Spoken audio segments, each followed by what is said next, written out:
Supernatural, Don't Look Back. Written by Bonaduce. Teaser. Exterior, crossroads, middle of nowhere, night. In the center, where two dirt roads cross, a desperate and exhausted Sam Winchester, 35, stands within a spray-painted circle marked with an ancient symbol. A devil's trap. He buries a small box. Here we go again. Daemon esto subjectus voluntate mei. Who summons me, and for what purpose? Sam turns to find a demon, male, 30, red eyes glowing, standing behind him. Shut up, dickbag. The angel Castiel, 43, appears behind the demon, wraps his arms around it. The demon struggles, powerless against the angel. You can't do this! Sam slaps a pair of magical handcuffs engraved with mystic spell work on the demon's wrists. Call a cop. Let's go, Cass. Sam touches Castiel, and the trio disappears. Interior, abandoned warehouse, night. Bruised and bleeding, the crossroads demon sits cuffed to a chair within another devil's circle, eyes darting to four corpses stacked like firewood in the corner. Sam and Castiel watch as Dean Winchester, 39, slices across the demon's chest with a wicked-looking knife adorned with cryptic symbols. It isn't working, Dean. This is the fifth one they don't know. We're almost out of time. Shut up, Sam. He's right. We can't keep doing this. Time is running out. We must try something else. Dean raises the knife, plunges it into the demon's thigh, twists. The demon screams, begs. Stop, please! Dean yanks the knife out. I don't know, I swear to Satan. I've never heard of a deal like that. Someone selling their soul just to curse someone.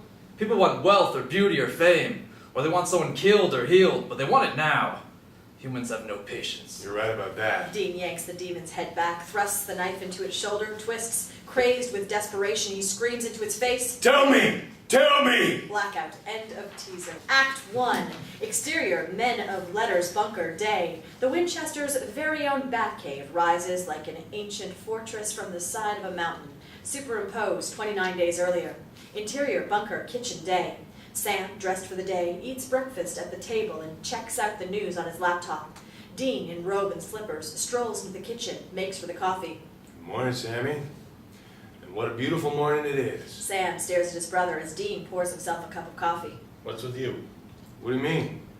Since when do you do anything but grunt and fart before you've had at least 2 cups of caffeine and checked your email for the dirty joke of the day? Dean grins, savors a sip of coffee.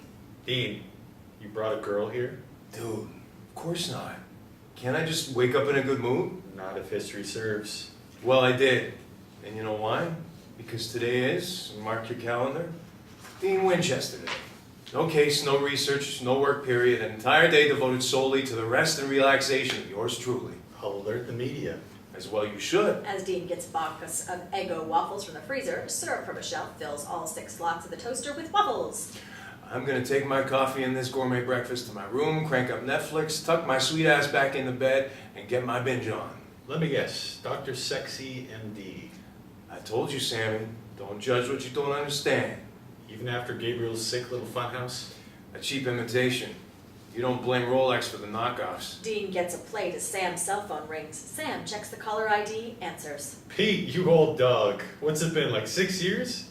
We're good. Dean's right here. Hold on, I'll put you on speaker. Sam puts his cell phone down on the table. So what's up, Pete? Well, I got bad news and more bad news. A few days ago, I ran my truck off the highway and into a tree. Both legs broke, and an arm and a couple ribs in the bargain. Ouch. Sorry to hear that, man. Any other bad news? I need to call in a favor. Don't say it. I need you to finish a job for me. And you said it. We got us a nest of vamps down here in Wichita. Heads up, boys. You're gonna have to hit this nest at night. Sam and Dean exchange looks. What the hell? I kid you not. These freaky vamps hunt during the day. Snatch a Vic, gone in seconds. Take street people, the mentally ill. Easy pickings. Worth a little sunburn, I guess. Assuming my intel is right and you boys are still making fathers with dollars, nervous down there in the Sunflower State, you're the closest hunters to the gig. Glad to help. Send me the deets. Sam ends the call, shrugs at his brother. Sorry, looks like Dean Winchester Day is gonna have to wait. The waffles in the toaster pop up. Dean gazes at them. Friggin' story of my life. Exterior, urban street, Wichita, Kansas, night.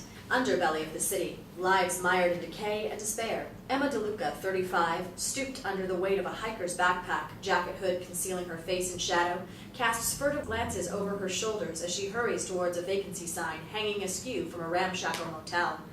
Just as she reaches the door, boots on pavement, moving fast, she turns towards the sound, gun ready in her hand. spots Sam and Dean across the street, moving past and away from her. She takes a few steps toward them, her eyes wide in shock, riveted on Dean as he passes from the glow of one streetlight to the next. Her breath comes fast and hard. She looks back at the motel and then back to the boys. Decision made, she darts across the street and follows after them. A man dressed in black watches from the shadows. Exterior, alley, night. Dean squats in front of a rust-pocked door, works with a lockpick. Sam keeps watch, machete at the ready. I still can't believe we're doing this at night. It's unnatural. They're vampires, Dean. It's all unnatural. Look, I don't like it either, but people are dying. It's a crap neighborhood, but still. I guess drug dealers are people, too. Barely.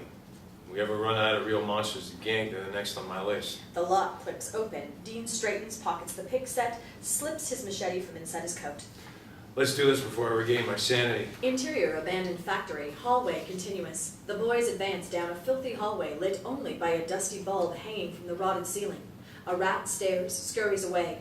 The hallway branches off in two directions. Dean signals to Sam to go right. Interior chamber continuous. They emerge through tattered plastic door flaps on opposite sides of a large, multi-story chamber. Rusty equipment gathers cobwebs and raft droppings. A rough staircase rises to catwalks bathed in shadow. Two vampires lounge on a landfill sofa, guzzle beer and pass a bong. Dean grins, mouths to Sam, milk run. Cheech and Chong on the sofa get the brothers' sense, spot Sam and Dean. They rise, snarl, bare their fangs. The boys advance on them, machetes ready. The catwalks come alive with the undead. Vampires seem to come out of the woodwork, start down the stairs towards Sam and Dean. The brothers pull up short. This is suicide. If you live through this, I'm gonna break Pete's other arm. Nothing else to do but make a break for it. Exterior, alley, night. Sam bursts out of the door. Dean, hot on his heels, runs right into the path of two vamps returning to the nest. More vampires pour into the alley, surrounding the brothers, circling, taunting, and playing with their food. Too late to run. Dean swings his blade as a vamp attacks. Exterior, woods, night. A high-pitched whine fills the night. The angel Castiel runs through dense forest as lightning blinds and thunder cracks. Winds whip the trees, branches and bramble rip at his skin, tear his clothes. Exterior, alley, night. Dean's machete completes its arc, but the vamp feints left and he misses. Thwack! From out of nowhere, an arrow finds its target in the vampire's neck. A minor distraction, he plucks it out, dodges Dean's blade, and hammer punches Dean in the kidney. Sam whirls and ducks an attack, swings his machete and slices clear through a vamp's knees. The body crumples. Thwack! Another arrow finds its mark. Thwack! Another. Thwack! And another. The vamps hardly notice. A vamp grabs Dean from behind, wraps his arm around his chest and squeezes. Dean drives his head backward. Pile drives the vamp's nose into his skull. Sam pops up the top on Cheech, but Chong grabs Sam from behind. Sam struggles, razor-sharp fangs inch closer to his neck. Thwack! An arrow slams into Chong's head. The vamps, struck with arrows, begin to falter, go down, moan in pain. Dean slices open a vamp's chest. The fang blocks the next swing with an elbow strike to Dean's forearm, grabs Dean's head and slams it into his own. Exterior, woods, night. Castiel pushes on, leaps over the downed tree, stumbles and slams into the ground, staggers to his feet, bleeds from countless cuts and scratches. The high-pitched whine grows louder, heard even over the fierce thunder. He surges forward with new urgency. Exterior, alley, night. Dean sinks to his knees, reeling from the headbutt. A vamp plants a boot on Dean's back and slams him on the pavement. Vamps close in on all sides like vultures on roadkill. In the heat of battle, Sam sees his brother go down. Dean! Wants to help Dean, but can't. No opening, no choice. Must keep fighting. Sam throws a punch, but the distraction costs him. The vamp feints right and sinks a dagger into Sam's shoulder. A thud. One of the vampires restraining Dean sails through the air, crashes into a wall. In a blur of motion, Emma swings her machete and decapitates the next, grabs another by the arm, drops her blade, throws him over her shoulder to the ground. She picks up her machete, swings the blade, and blood spurts. His head rolls. Exterior, clearing in the woods, night. Jagged lightning, earth-shaking thunder, and the ear-piercing whine. Castiel breaks out of the dense forest. He staggers to the center of the clearing, turns in circles, searching. The high-pitched whine intensifies, then ceases. He looks towards the sky. A jagged bolt of blue lightning sizzles down, strikes the angel. Exterior, alley, night. Shoulder gushing blood, Sam finishes off the last vamp standing, looks to Dean, can't believe what he sees. A lone vampire kneels over Dean, fangs sunk into his neck. But Emma's there, widens her stance, seizes one of the vamp's boot-clad feet, gives it a vicious twist. Bones, tendons snap. The vamp releases Dean. Its head comes up, hideous mouth dripping blood, open to howl in pain. The howl morphs into a gurgle as Emma's blade slices through its vocal cords. Exterior, clearing in the woods, night. Enveloped in a brilliant blue light, Castiel levitates into the air. Hangs suspended above the ground. The light surrounding him intensifies, then fades away. His body arches, beams of light shoot from his eyes, his mouth. The light fills everything, explodes. Exterior, alley, night. Emma moves through the alley, finishes off the vampires that writhe in pain from her poison arrows. Sam presses a cloth to Dean's neck, helps his brother stand up. Some stitches, some opos, and you'll be okay. Friggin' pizza, dead man. Sam turns to Emma, Buffy, I presume? Thanks. but her attention is riveted elsewhere, to a straggler emerging from the warehouse door. The brothers see it now, too. Another vampire, late to the party, probably because his shoulders scraped the hallway walls and impeded his progress. Andre the Giant meets Dracula. Oh, come on. Me? Sam tenses for action, but Dean is as wobbly as a new colt. Sam has to support him. Emma hands her machete to Sam, I got it stretched. Bigger they are, harder they fall. and she marches right towards the damn thing, raises her handgun, aims for his chest. That won't work. Exterior clearing in the woods, night. Castiel stands in the center of the now peaceful clearing.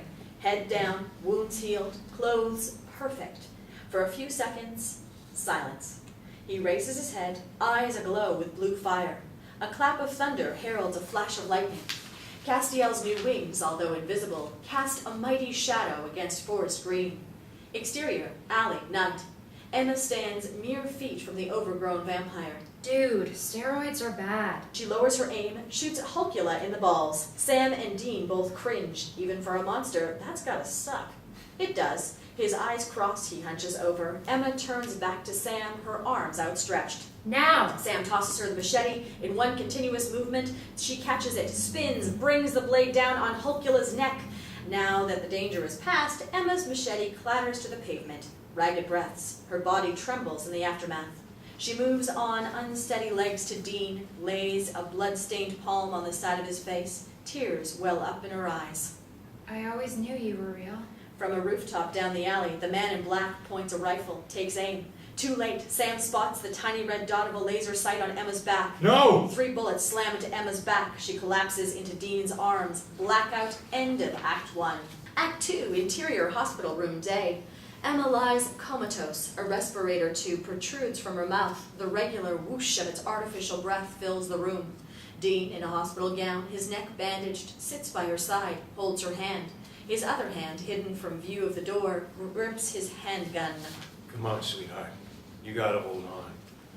Damn it, Cass, where the hell are you? Sam, official looking in his fed suit, carrying a cup of coffee, enters the room, notes Dean holding Emma's hand. Anything? No one has any idea who she is. A dead man's blood on the arrows? Clearly she's a hunter and a good one.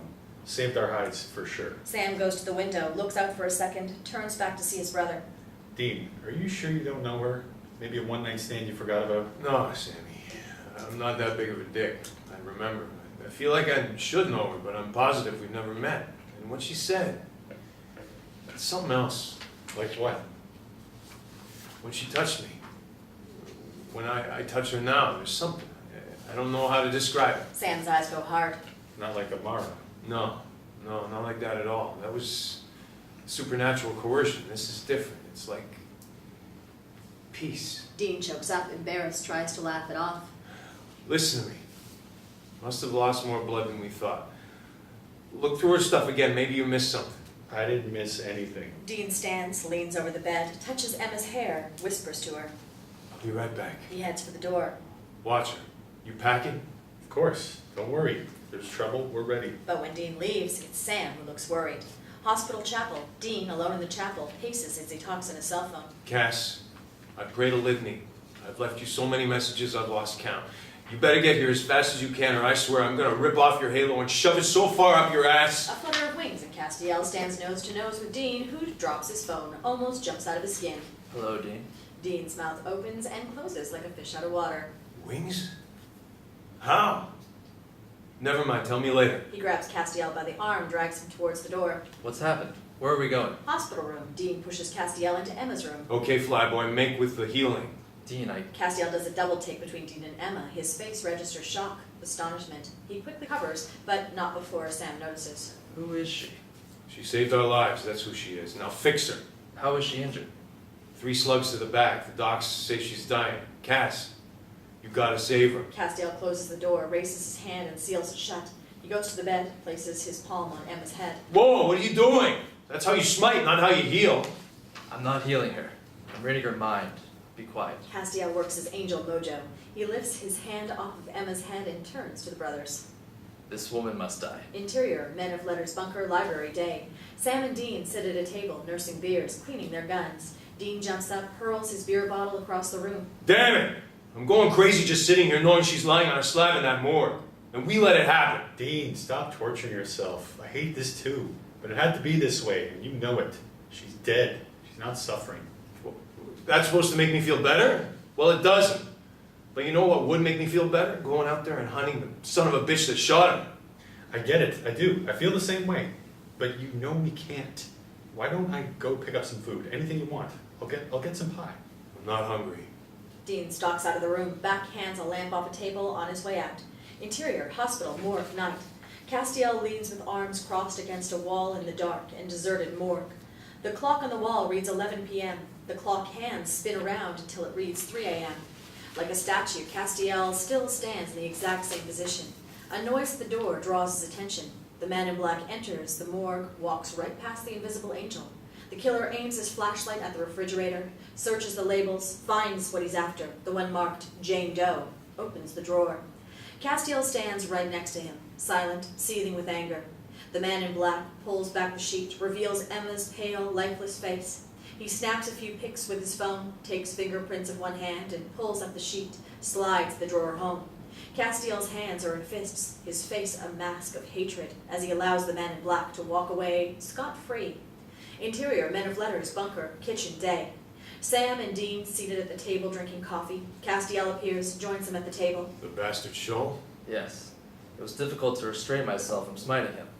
A man who kills for money, an abomination. Well, that's good though. We move on to the next phase. When?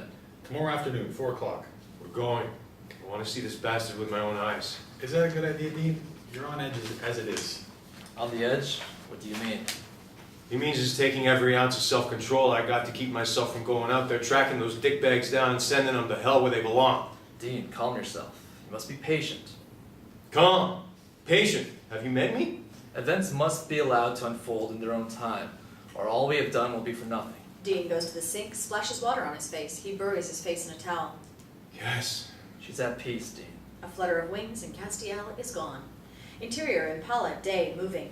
Sam and Dean ride in silence, somber in their FBI suits. Without warning, Castiel appears in the back seat. Hello? Dean startles, swerves the car. Damn it, Cass. Sorry. Okay. Now that we have some time, what's the story with the plumage? Who rang your bell? Clarence? I don't know. A beacon summoned me, like nothing I've ever heard before. Impossible to resist. The next thing I knew, I was flexing my new wings. It was, well, I believe you would use the word awesome. All angels get a reboot? As far as I know, just me. It had to be God, right? I mean, who else could do it? An archangel, although it would be an arduous undertaking. You know what, fellas? Forget it, I asked. We're already knee-deep in a steamy pile of crap, so does it really matter right now who did the deed or why? Cass is back in the friendly skies, and that's a win no matter how you slice it. Let's not look a gift horse in the mouth. But Sam and Dean exchange a look. A gift? Doubtful. Good stuff happens. There's always a hell of a price to pay. Exterior, Pine Creek Cemetery, day. Among towering oaks and rows of headstones, a simple casket awaits burial. The only mourners are Castiel, Sam, and Dean, somber as they listen to a minister finish the service. Ashes to ashes, dust to dust, he will wipe away every tear from her eyes, and death shall be no more. Neither shall there be mourning, nor crying, nor pain any more, for the former things have passed away. The minister turns around to put his book of prayer down. Castiel frowns, tenses, touches both Dean and Sam. The minister turns back, astonished to find himself alone. He looks around, sees no one, crosses himself, hurries away. Our trio now stands in dense trees overlooking the far side of the cemetery. Castiel's hands cover both brothers' mouths. He removes his hands, points towards the gravesite. There stands Crowley, king of hell. He touches the casket for a moment, turns and walks away, passes behind a tree, gone. What's Crowley doing in Emma's grave? It was a crossroads demon before he took over hell. I think it's safe to assume he made Rousseau's deal. Can't we ever catch a break? The angel touches the brothers again, and the trio is gone. Interior impala day, and they appear in the car. Cass, a friggin' warning next time. I'm gonna puke. I'm sorry, but Crowley could come back. I'll see what else I can find out. You two go back to the bunker and make sure all's ready. But Cass... But the angel is already gone. Exterior, Pine Creek Cemetery, night. Dominic Rousseau, 67, approaches Emma's grave. The old man stands for a moment, looks down at the freshly turned earth. He spits on the grave. 18 years, you little bitch. Even better than I hoped. Castiel, invisible, stands on the other side of the grave, listens to every word. Crowley materializes at Rousseau's side. What are you doing here? I still have 30 days, hopefully. Relax, Mr. Rousseau. I'm well aware of that stipulation in our contract. I'm not here to collect your soul. Besides, it doesn't work that way. Rest assured, it will be close. But the cancer won't take you first. You'll have your 30 days to put your affairs in order. Then why are you here? Crowley produces 2 silver flasks, hands one to Rousseau. Craig, aged 30 years. Call me sentimental. I wanted to mark the occasion. The deal I made with you 18 years ago, that kind of out-of-the-box thinking, I believe that deal marked the true beginning of my road to success. What you taught me about leverage and negotiation has served me well. Let me reintroduce myself. Crowley, king of hell. King? Congratulations. The same to you, Mr. Rousseau. 18 years. Well played, sir. Well played. Rousseau nods, clinks flasks with Crowley, enjoys a sip of scotch. Man and demon go their separate ways. The angel remains, keeping vigil over the dead. Interior, men of letters, bunker, library, night. Sam surfs on his laptop. Dean carries a pot of coffee to the table, puts it down next to a half-eaten box of donuts. Almost midnight. Anytime now. Dean takes a seat, rubs his hand over his face. You okay? No. Friggin' Crowley. Again. Of all the crossroads demons in hell, why did it have to be him? Winchester luck? If he finds out about this... We make sure he doesn't find out. A flutter of wings and Castiel stands in the room with Emma's corpse in his arms. Bedroom. The trio enters a Spartan bedchamber. Castiel places Emma's lifeless body on the bed as he rolls up a sleeve. As I told you, this will take far more power than I possess. I'll need to... As Dean slides into the chair next to the bed. Touch my soul, save the Surgeon General's warning, just do it. Dean, you're still recovering from being a vampire's milkshake. I think I should... And you were stabbed. Cass, do it. But don't screw the pooch. Exploding ain't on my bucket list. Castiel inserts his hand into Dean's belly. Beams of brilliant white light seep out along the edges as Dean groans in pain. Castiel's blue eyes glow with power. The veins in his neck and face bulge with it. A bolt of energy sizzles between his hand and Emma's head. Blackout. End of Act 2. Act 3. Bedroom. Resume.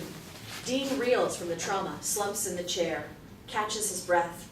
On the bed, Emma's skin is a healthy pink. Her chest rises and falls with steady breathing. Castiel leans over Emma, opens his mouth. A brilliant, sparkling cloud of light flows from his mouth and into hers. He stands back. It work? Is she good? Yes, her body is in perfect health. Her soul restored. She's sleeping. Sam slips out the door. Cass, you did it. You should be proud of yourself, man. Not proud, Dean. Happy. I still believe it's Angel's mission to protect humanity. And as you well know, I have been an abject failure most of the time. But to be able to save this innocent woman... This time it's a big fat win for the home team. Cass, can you come here for a minute? Stay with her, Dean. She could wake any moment. Hallway. Castiel walks down the hallway towards Sam, who leans out from around the corner. Take a look at this. Castiel rounds the corner and stops short. Sam holds his bleeding hand with an inch of a blood sigil pointed on the wall. One touch and the angel will be blown to Oz. Sam, what are you doing? The truth, Cass. Now. Or by the time you get back, I'll leave the bunker warded up the ass against angels. What are you talking about? Every word I've told you is the truth. But not the whole truth, right? Castiel can't look him in the eye. Look, I've let it go until now because I want to save that girl as much as you do. But she's safe now. Before she wakes up, I want to know what's going on between her and my brother.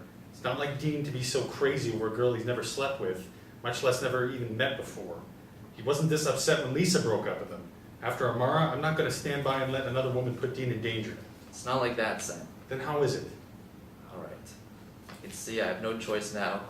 But please, I urge you to think about this before you tell Dean. For his own sake, I truly think it's best he not know. Know what, Cass? Like all energy, the soul vibrates, and each individual soul vibrates at a unique frequency.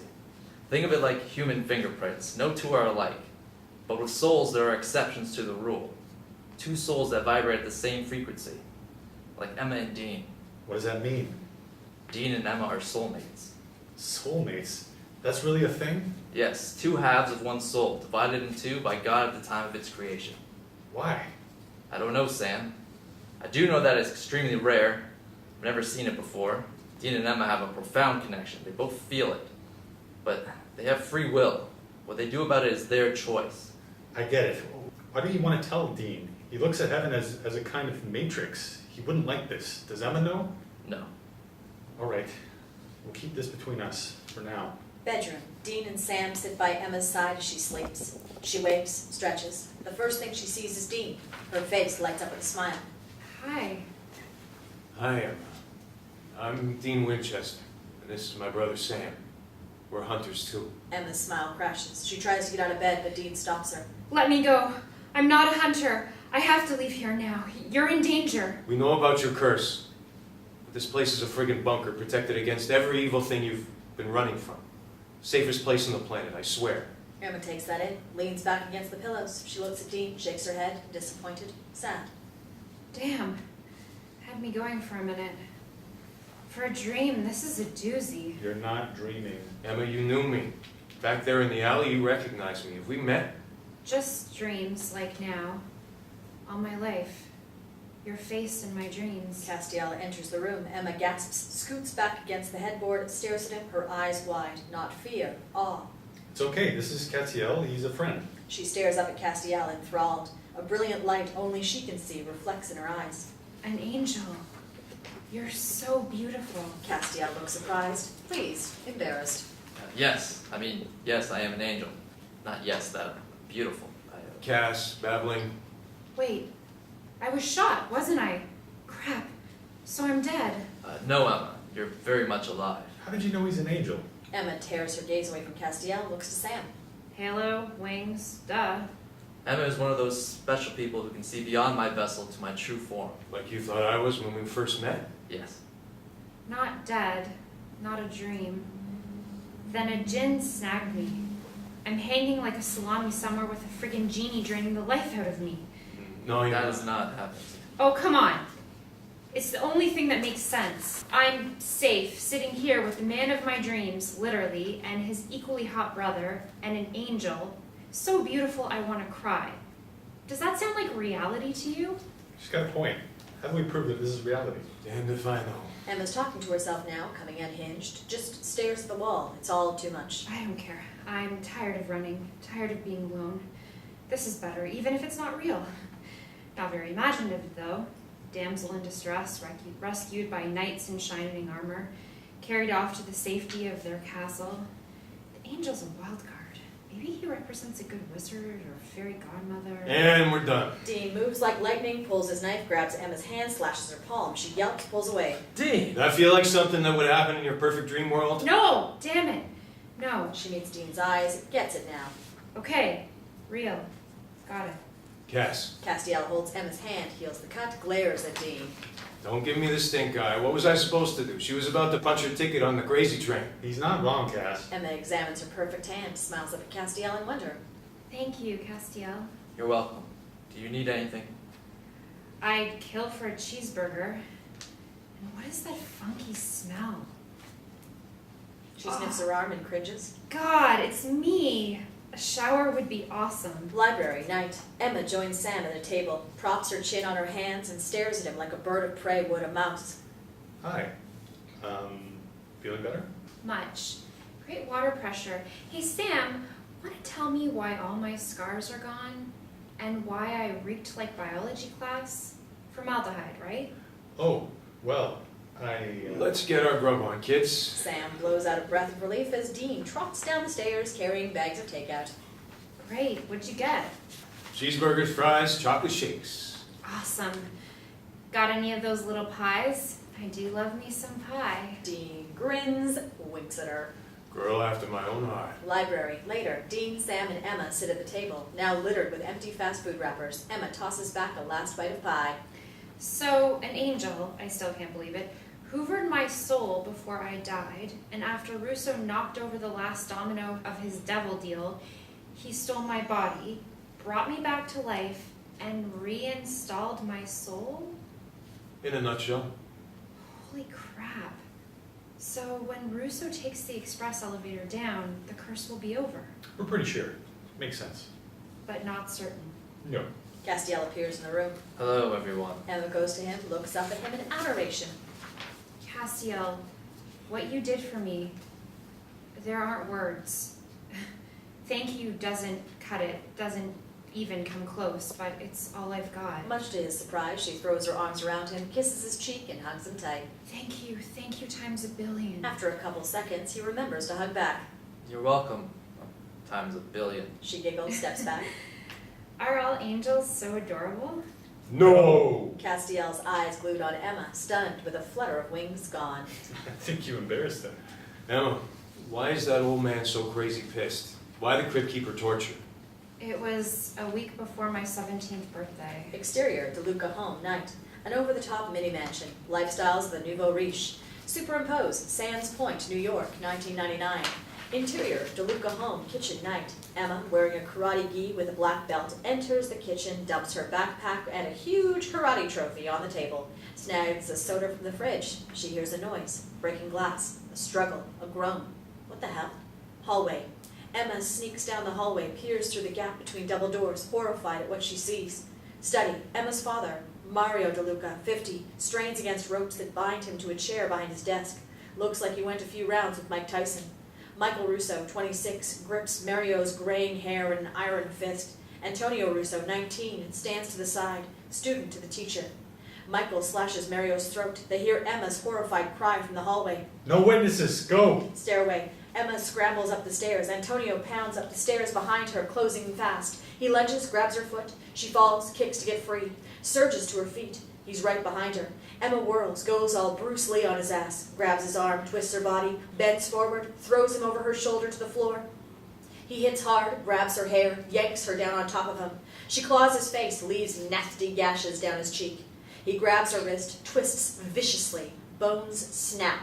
She's beyond pain in her terror, rams her knee into his crotch, breaks free, rolls away, unable to use her hands. She stumbles to her feet. But now he's on his feet too, coming at her. She launches herself at him, and with a solid jump kick to his chest, he careens backwards and tumbles over the railing. Foyer, and crashes to the floor. A trickle of blood leaks from the corner of Antonio's mouth. Lifeless eyes stare at nothing. Panic room. Emma pushes the heavy door shut with her foot, punches the panic button with her elbow, alarmed shriek muffled through the heavy door. 911, what's your emergency? Emma sinks to the floor, crying, shaking, cradles her shattered wrist to her chest. Help me! Please help me! End flashback. The bastard blames you for killing his son in self-defense? If he wasn't already going to hell, I'd send him myself. After the trial, I wound up in witness protection. Russo found me within a month, but he wasn't there to kill me. He was there to gloat. To tell you what he'd done. Every detail. Sold his soul to make the rest of my life a living hell. That I would be catnip for all things evil and creepy. Said he negotiated a different kind of deal than most people get. Kind of like an adjustable mortgage. Instead of a straight 10 years, I wouldn't be able to die for 5 years. Suffering guaranteed. After that, the longer I survived, the longer I suffered. The longer he lived, no expiration date. 10 years, 20. Depended on my performance. I don't know why he hired a hitman. Maybe he got bored. Anyway, I thought he was nuts. Who wouldn't? I ran when he left. Her face clouds, worse memories. I should have believed him. Wasn't long before I was shackled in a cage in a vampire nest. They tried to turn me, but it didn't work. Tried to kill me, but I wouldn't die. So they kept me. Fed on me when hunting was bad. You escaped? Rescued by a hunter. He busted in like Indiana Jones. Wiped out the whole nest. Said his name was John, but I don't think it was. didn't matter. I called him Indy. He taught me how to survive. He kicked my ass until I got it right, until I knew everything he could teach me. I'd have been dead long ago if not for him. I told myself that someday I'd repay him for what he did for me. And I will. Why do you think Indy lied about his name? He had this journal he kept. The initials on it were HW, no J. Library, moments later. Dean hands his dad's journal to Emma. This it? Emma looks at the journal, her face lights up. Yes! How did... So this was about 15 years ago? How long were you and Indy together? Just over a month. Sam frowns, suspicious. How did you learn all that in a month? It took us a lifetime. Get a book. Pick any page. Sam gets a book, opens it, hands it to Emma. She glances at the page, hands it back to Sam, closes her eyes. Who knows now the ancient tongue of the moon, and who speaks still with the goddess, the magic of the land of Lyrian, You have an eidetic memory. English, please. a photographic memory, and then some. Awesome. Mostly it's just another curse. How could that be a curse? Think about every bad thing that's ever happened to you. Every mistake, every loss, every nightmare, every stinking thing you lock up in the back of your mind and forget. Now, imagine you remember every one of those things like they happened yesterday. I don't forget anything, ever. Dean reaches out, gives her hand a squeeze. Emma, Indy didn't lie. His name was John. John Winchester. He was our dad. Was? He died a long time ago. Demon killed him. The yellow-eyed demon? Yeah. She freezes, says nothing, face blank. You okay? Without a word, Emma hands Dean the journal, gets up from the table, leaves the library. What the hell, Sam? Dad and Emma? Library, minutes later. Sam gathers up the trash from dinner. Emma storms into the room, carries her backpack, she heads for the stairs. I take it the exit is up this way? Emma, wait, you can't go out there. He rushes after her, makes the mistake of touching her arm. In a blink of an eye, Sam lies flat on the floor with a knife to his throat. I can and I will. Blackout. End of Act 3. Act 4, interior bunker, library continuous. Dean enters, spots Emma holding Sam at knife point, stops short. Whoa! Problem? Yeah, she wants to leave.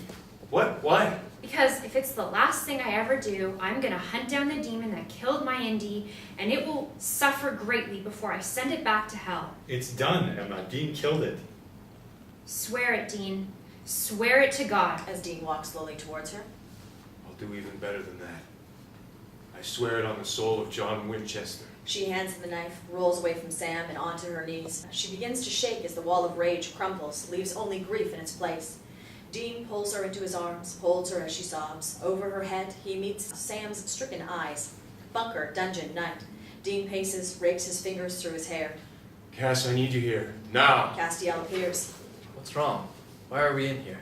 Look, I know you said you wouldn't violate Emma's privacy. That it's up to her what she chooses to tell us, but I gotta know, man. She spent time with our dad. Did they, I can't even say it. Did they have sex? Yeah, that. No. To her, he was a father. More so than her own father was. Dean, Emma is... Castiel hesitates, uncomfortable. What? Spit it out. She's an innocent. I know, that's why we did... Dean's eyes widen as he gets it. Can't believe it. Come on. No friggin' way. She's Sam's age, Cass. Look at her life. She was hardly more than a child when her world fell apart. What opportunity did she have for a relationship? Who could she ever trust? I'm actually glad you brought this up. You cannot hit that, Dean. You think... I wouldn't... Castiel raises one brow, a deadpan stare. Okay, fair enough, but not her. She's special. And not just because of the virgin thing. Yes, she is special and vulnerable. Don't hurt her, Dean. I mean it. What are you now, her guardian angel? The angel's chin comes up a notch, blue eyes narrow. Yes, I am. Bunker, kitchen, day. Sam and Dean enter the kitchen to find Emma already at the stove, plating blueberry pancakes and bacon. Morning. Emma, you didn't have to do this. Dean elbows Sam, gives him a shut up look, snags a slice of bacon. You okay? You were pretty upset last night. Life is short, especially for those of us here on the sunny side of the street. If not for Castiel, mine would be over, and Indy wouldn't want me to waste. She chokes up, bites it back. So I won't. We have 30 days until we know if my curse is broken, so until then, I'm gonna pull my weight around here. Here's the deal, guys. I'll do the cooking. Wanted to be a chef when I was a kid. As she slides a loaded plate before each of the brothers, pours 2 glasses of orange juice. And I want to help in any way I can with what you do. The only way I've ever been able to help anyone is to stay the hell away from them, so I really want to do this. Dean takes a bite of pancake, his eyes cross with pleasure. You so have a deal, sweetheart. We have loads of books and documents we need to inventory. We've barely scratched the surface. You'd be doing us a huge favor if you could help. Maybe help with the research on cases, too? Great.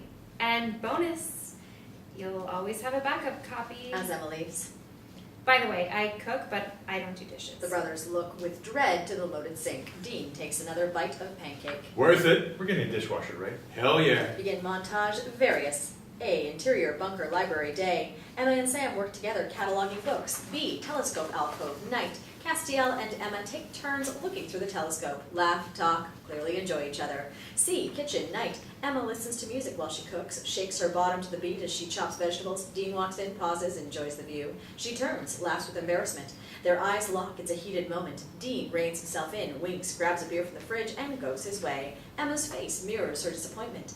D. Interior suburban house, living room night. Dean shouts into his cell phone as he ducks a lamp that flies across the room. Sam gasps for breath, plastered to a wall by an invisible force. Salt and iron and silver don't work. What the hell is this thing? E. Interior bunker library night. Emma sits at a table in front of a big old book. Get to the kitchen, see if they have mint. Look for little green leaves in a jar. I think it's a kobold, not a poltergeist. It's a nasty ghost cousin, usually the spirit of an animal, not a person. The lore says you can kill it by mixing human blood with salt and mint, and then throw the mixture on the damn thing. You got the mint? Interior suburban house, kitchen night. Dean rifles her spice jars in a kitchen cabinet. Crap. No leaves. Bathroom, toothpaste or mouthwash. Interior bunker workout room day. Emma teaches Sam some karate moves. Sam hits the mat again and again. Finally, Emma is the one who goes down. She laughs as he helps her up, gives him a fist bump. Kitchen day. Emma and Castiel bake cookies. Music fills the room. Dean watches unseen from the doorway, grins, shakes his head at the sight of the angel wearing an apron, spattered head to toe with flour, until he notices that Castiel can't seem to take his eyes off Emma. Dean's eyes go hard as seeds of jealousy take root. He turns and nearly knocks over Sam, coming up behind him, stalks away without a word.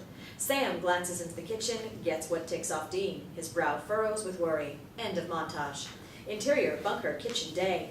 Sam sits at the table, his sandwich untouched. Dean walks in, gets a coffee, notices Sam is lost in thought. You okay? Yeah. No. I don't know.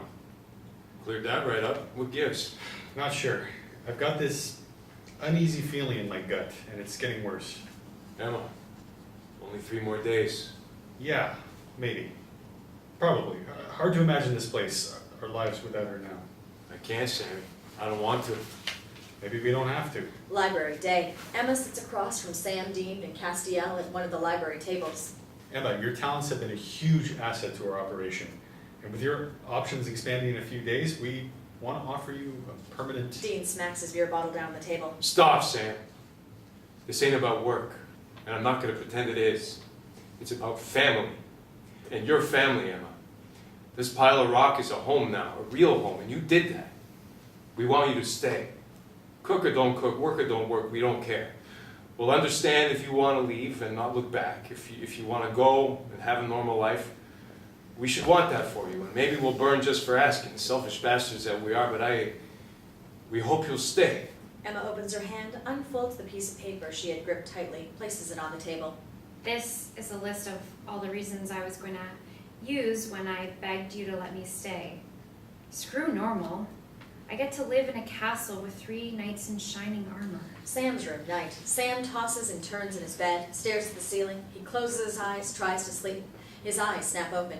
Dean's room, night. Sam bursts into Dean's room, winds up looking down the barrel of a gun as he startles Dean from sleep. Damn it, Sam! Dean, Emma's in trouble. Dungeon, minutes later. Sam and Dean pace in agitation, freaked. It was right there. I don't know how I missed it. We all missed it, Sammy. I wanted so much for Curse to be over, and now that that's the last thing, if only we knew for sure. Fang that tried to turn her. Emma said Dad wiped out the nest, so we can't get its blood if she turns. God, Sammy, there's no cure. Let's call for Cass. Maybe he can help. No, he can't help. How do you know? He didn't even ask. How do I know? Me and Cass and Benny in purgatory, that's how I know. You think Benny wanted to come back as a vamp? The subject came up. The answer was no. We have to tell him, Dean. You can't cut him out just because you're What? I'm what? jealous. Stow your crap. She needs all of us now. Interior, abandoned warehouse, night, back to the teaser scene. Dean, bloodshot eyes, dark circles, desperate, terrified. One more time. It's such a simple question. Does a curse that's part of a soul deal end after the Hellhound plays fetch? I've told you a million times. I don't know. I don't know. Dean raises the knife, plunges it into the demon's belly, twists, the demon screams, begs. No, stop. Please stop. Just kill me. Sam pulls Dean back. Castiel puts his hand on the demon's head, smites it. It's over, Dean. Dean shoves away from his brother. It's not over till I say it is! Interior, bar, night. Dean and Crowley sit at an isolated table. Dean does beer and a shot. Crowley drinks something tropical with an umbrella and a plastic pitchfork. So, Squirrel, from the I want to kill someone expression on your face, I assume this is not just a social call. So you're just gonna sit there all night, or you're gonna tell me why I'm here? Is it within your power to cure a vampire? Has Moose traded in his antlers for fangs? Just answer the question, please. No. I can, however, under just the right circumstances, render the poor unfortunate human again for a finite period of 10 long years. You're talking about a soul deal. Those are the circumstances of which I speak. Does it have to be the victim's soul? Only way the magic happens, Ducky. No friggin' way. Okay, desperate times. The truth. Interior, bunker, kitchen, night. Castiel slumps at the table, head in his hands. Emma stands behind the island, makes a cup of tea, watches Castiel from under her lashes, sighs. Okay, what's really wrong, Kaz? And don't tell me it's a headache again, because you're lying, and you, my dear sweet angel, truly suck at it. That's why you always lose at poker. She pales as Castiel looks up, as tears roll down the angel's anguished face. I thought I could protect you from anything. Interior, bar, night, resume. Dean and Crowley sit at the table, their drinks empty. I'm outraged that you and that haloed hemorrhoid dared to interfere with my business. You could have ruined an investment that took 18 years to mature. The curse will end when the contract is fulfilled. Will the girl turn into a vampire? I don't know. She was supposed to be dead. So, you have two choices. 1, do nothing and take your chances. Or 2, I can continue the curse as it stands for the rest of her life. She'll still be a bait for all things that go bump in the night, but she'll be human.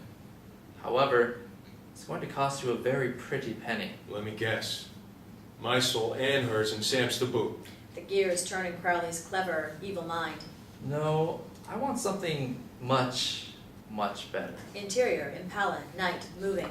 Dean punishes his precious Impala. Eyes hard, jaw like granite, knuckles white on the wheel. He slams on the brakes, fish tails to a screeching stop on the side of the road alongside an open field. Exterior, rural road, night. Dean jumps out of the car, runs towards the field. Exterior, rural field, night. Dean yells at the sky. Help me, please.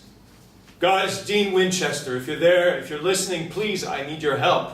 You owe me, and I'm calling in my marker. I've given you everything. Exterior, rural field, night, later. Dean drops to his knees, voice raw, reduced to hoarse whisper. I'm on my knees here. I'm begging. I just found her. I can't lose her. I can't. Please. I'll do anything you ask. Anything. Please. Please. He searches the sky. Nothing. He pounds his fist on the ground, sits back on his heels, hangs his head in despair. A shooting star streaks across the sky. Interior, Impala, day, moving. He give you any details? No. Just said to meet him. That he found a way to protect Emma, and then he hung up. You know, Cass, phone etiquette ain't his strong suit. Leave it to Cass come through in the 11th hour. Exterior, warehouse, day. The Impala pulls up in front of an abandoned warehouse. Sam and Dean exit and the car and enter the building. Interior, warehouse, day.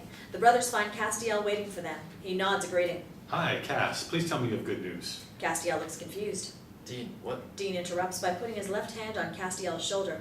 In Dean's right hand, unseen by Sam or Castiel, light glints on an angel blade. Cass, I know you'll do anything to help Emma. Of course I will. Dean plunges the blade into Castiel's belly, a lethal blow. The angel's face registers his shock, his pain. Beams of light explode through his eyes and mouth. He crumples to the ground. The bloody blade slips from Dean's hand and hits the floor. Dean! Forgive me, Cass. As Dean turns away, his face a mask of grief as Sam rushes forward, too late. Cass! No, no, no! Castiel lies on the floor, the pattern of this magnificent wing spread out in a layer of ash and burnt feathers. Sam falls to his knees, clutches the lapels of Castiel's trench coat, turns to Dean. What have you done? Blackout, end of Act 4. Act 5, interior warehouse, day, resume. Crowley appears, stares down at Castiel's body. What he's done is keep his end of our bargain. Well, I'll be damned. Again. Squirrel, you actually did it. Killed your pet angel. Guess love changes a man. So glad I never suffered the affliction myself. You got what you wanted, you bastard. Make the curse on Emma permanent. And remember the rest of our deal. You never harm, nor have anyone else harm Emma or Sam. Ever. You earned it. Done and done. Why, Crowley? Why kill Cass? We fought the darkness side by side. You saved his life after he was poisoned by Michael's lance. Why? Castiel had his uses, but when an unexpected opportunity presents itself, one must reevaluate one's priorities. I've been biding my time ever since that feathered sod cheated me out of half the souls in purgatory. Revenge is truly a dish best served cold, and today my appetite is well sated. No one cheats Crowley and gets away with it. No one. Dean pulls his magic dagger, points it at Crowley. You just became #1 on my kill list. The next time you see me, You'll be there to kill me, I know. I grow beyond weary of that tedious tune, don't you? Besides, you, Dean Winchester, just became my most loyal bodyguard. I die, your girlfriend's curse dies with me. Dean blanches as he realizes Crowley has him by the short hairs yet again. The king of hair of hell disappears. How could you, Dean? I did what I had to protect Emma. You think she's gonna thank you? She loves him. You'll be lucky if she doesn't kill you. That's part of this, isn't it? You were so jealous you let Crowley manipulate you. Castiel's body shimmers, morphs into Gabriel, the archangel, the trickster. Easy there, big fella. You're gonna hurt yourself. Sam, startled, scrambles backwards, rolls to his feet. Gabriel, thank God. No, thank me. So, did I die good or what? Man, that bit never gets old. You just can't beat the classics. Who else can we punk? Dean rolls his eyes, turns to Sam. Sorry, Sammy, but Crowley had to choke it down, hook, line, and sinker, and you ain't that good an actor. Gabriel, where have you... No question, Sam. Part of the deal. At least now we know who gave Cass back his wings. Wings? Didn't McCartney go solo? No idea what you're talking about. Bucko, but great idea. Gabriel conjures up a plate of buffalo wings. Got any ranch? Blue cheese gives me gas. Thanks, Gabriel. I owe you. Big. Remember that. Take care of her, Dean. You got a special girl there. I know. No, you really don't. Gabriel wiggles his eyebrows, snaps his fingers, gone. I know he helped us, so why do I really want to punch that guy in the face? Have it. Forget it. Let's go home. Interior bunker, library alcove. Emma sits snuggled up to Castiel, his arms wrapped around her, waiting, faces stressed. They both jump up when they hear footsteps on the stairs. Library, continuous. Emma and Castiel wait for the brothers to reach the bottom of the stairs. The boys' smiles say all they need to hear. Emma turns to Castiel's arms, sobs with relief. War room later. A beer and pizza party for the little family. Emma, totally plastered, slurs her words. Honest to God, never had a drink in my life.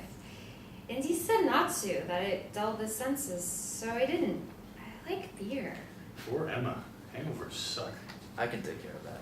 Gee, thanks, Cass. You tell us now? Emma's safe. Crowley thinks Cass is dead. I'd call that a good day. Yeah. But downside. Until we find another way, we gotta make sure Crowley keeps breathing. And Emma's gonna argue when she sobers up, but we can't let her leave the bunker unless one of us is with her. Agreed. You mean if one of you comes with, I can go to the mall? The freaking mall? She gets up, staggers to Dean, grabs his shirt with both fists. Do you know how long it's been since I had a big pretzel? Pretzel. She loses her balance, falls onto his lap. Reeling, she puts her head down on his shoulder and closes her eyes. Why is the room moving? As Dean wraps his arms around her, gazes down at her face. I got you, baby. You wanna go to the mall, we'll go to the mall. I'll get you a pretzel. A whole case of pretzels. Anything you want. Dean glances up, for a second recoils in shock at Castiel's expression, naked, burning jealousy. Over Emma's head, hard green eyes lock with angel blue. Blackout. End of Act 5.